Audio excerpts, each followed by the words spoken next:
Po sot si ato janë në dhjetra. A ka dalim?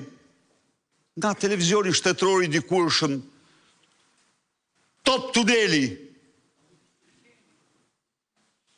që ditën pas protest, thot se ai gazi që u hodh protestuesve ishte marrëveshje midis Berishës dhe Ramës se ishte i skadur. A ka makabritet? A ka propagandë në të turpshme? E gjitha kjo me para tuaja, me parat e tunelit Llogaras, me parat e rrugëve që shemen, me parat e incinerator e Djegshit.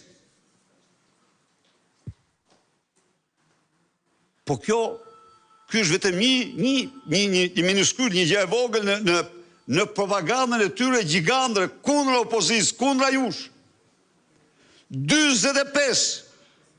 43 banalist paguen çdo ditë për të mashtruar ju.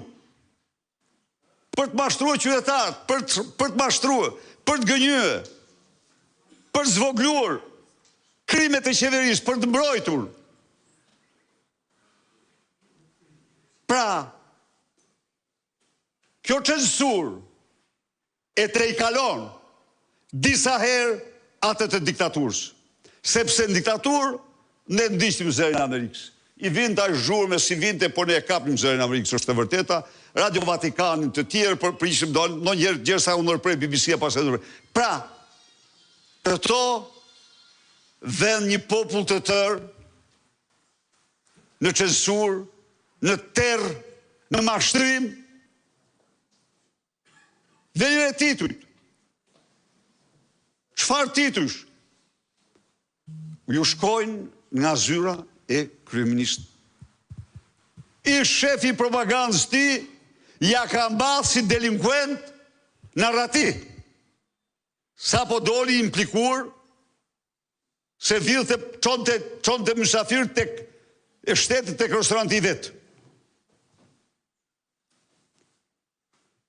Këto janë rrethanat, pra nuk janë të lehta, janë të vështira, por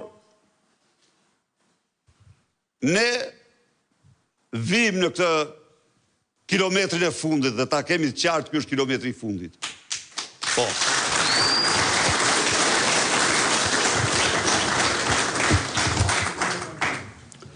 Vim pasi i kemi faktur çdo shqiptari dhe çdo